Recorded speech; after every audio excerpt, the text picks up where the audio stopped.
Back again, another lunch review.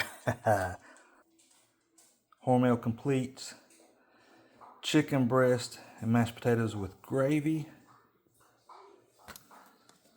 Flip it over.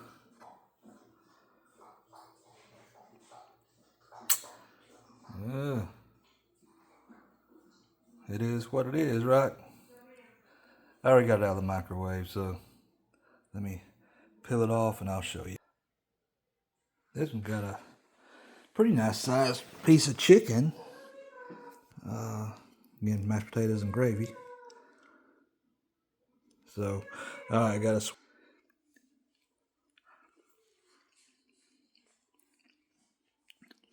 That's good.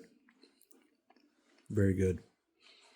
I've tried a lot of these Hormel microwavable meals before, and there's not a lot of them that isn't decent.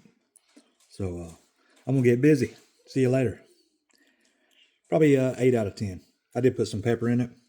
So again, here's what it looks like. Don't look the best, but hey, as long as it's good. All right, catch you later.